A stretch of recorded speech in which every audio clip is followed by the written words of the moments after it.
Bisakah kita pergi jauh tanpa benar-benar meninggalkan tempat kita berdiri? Dan bisakah imajinasi kita membawa kita ke tempat yang tak pernah kita datangi? Jawabannya tentu bisa. Dan disinilah cerita dimulai. Bersama saya, Mustikarini, guru SMP Negeri 1 Pangkal Pinang. Menjadi guru di sekolah yang berada di tengah kota mungkin terdengar mudah. Namun, selama saya mengajar di SMP Negeri 1 Pangkal Pinang, saya mendapati kenyataan adanya kesenjangan kemampuan siswa dalam berbahasa Inggris. Kemampuan mereka sangat beragam. Sebagian sudah terbiasa dengan bahasa Inggris karena mengikuti kursus sejak sekolah dasar, namun sebagian lainnya masih harus berjuang dengan kosakata sederhana. Disinilah tantangan itu hadir. Bagaimana membuat semua anak merasa punya tempat yang sama dalam belajar. Sebelum menentukan langkah, saya mulai dengan sebuah pertanyaan sederhana. Apa yang sebenarnya anak-anak ini butuhkan? Jawaban itu saya cari melalui asesmen diagnostik. Hasilnya jelas, ada siswa yang mampu menjawab soal dengan mudah, namun sebagian lainnya masih perlu pendampingan. Selain mengukur kemampuan awal, asesmen diagnostik yang saya beri melihat kecenderungan gaya belajar siswa. Hasilnya adalah gaya belajar siswa beragam dan membutuhkan cara belajar yang berbeda. Hal ini menantang saya agar berpikir kreatif untuk menciptakan pembelajaran yang menarik.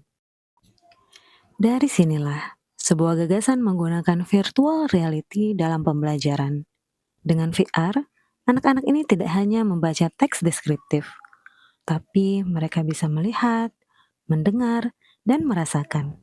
Seolah-olah nyata bahwa pengalaman belajar bisa membuka mata dan imajinasi mereka. VR memberi saya cara baru untuk menjembatani perbedaan kemampuan siswa. Di kelas, saya membagi siswa sesuai dengan hasil diagnostik. Siswa yang mahir, saya tantang mendeskripsikan secara detail apa yang mereka lihat dengan VR. Siswa yang berada di tingkat menengah, saya arahkan menemukan kosakata baru. Dan siswa yang masih kesulitan, saya dampingi dengan kalimat sederhana sebagai pijakan awal.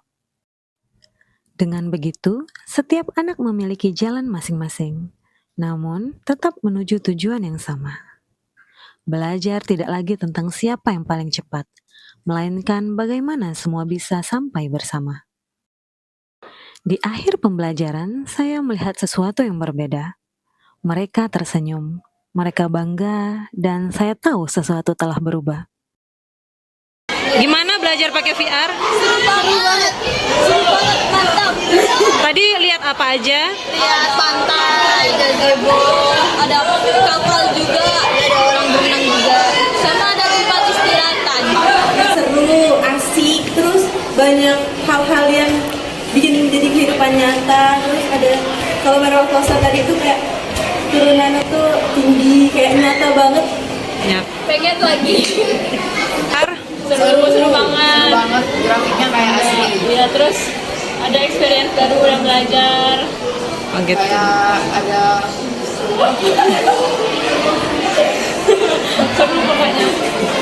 Apa aja yang kalian lihat tadi? ada Gajah, singa, harimau, mau banyak hewan-hewan dan kita berada di dalam.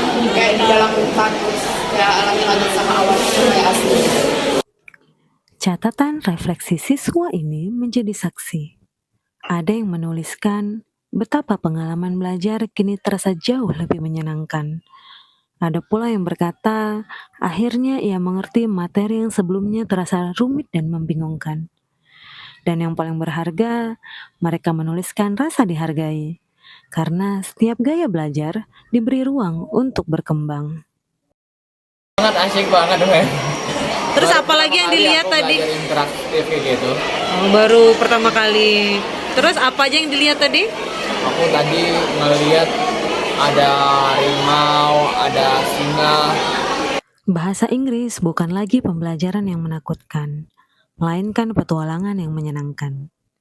Dukungan dari rekan guru makin menguatkan langkah saya.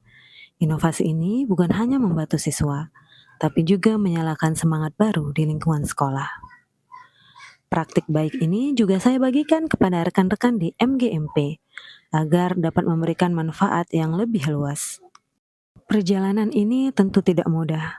Membagi waktu untuk merancang media VR dan mendampingi siswa seringkali menguras tenaga. Namun, setiap senyum mereka adalah energi baru untuk saya. Karena bagi saya, dedikasi seorang guru adalah tentang memberi tanpa menghitung. Teknologi hanyalah jembatan. Yang terpenting adalah hati guru yang ingin semua anak merasa dilihat, didengar, dan dihargai. Dengan VR, saya berusaha menjembatani kesenjangan itu, agar setiap anak, apapun kemampuannya, dapat belajar dengan gembira dan penuh percaya diri. Saya mungkin tidak mengajar di daerah terpencil, tidak melintasi sungai atau mendaki bukit setiap pagi. Tapi saya berjuang di ruangan yang berbeda, di antara anak-anak kota yang punya kesempatan belajar yang tak selalu sama. Terkadang dedikasi bukan tentang seberapa jauh kita menempuh jalan, tapi seberapa kuat kita berdiri di tempat kita berpijak. Karena bagi saya, setiap upaya kecil untuk menyalakan semangat belajar mereka adalah bentuk cinta paling nyata dari seorang guru yang tidak akan pernah menyerah. Saya percaya bahwa setiap anak berhak merasakan indahnya belajar. Dan dengan VR, saya tidak hanya mengajarkan materi pelajaran semata, tapi juga keberanian untuk melihat dunia.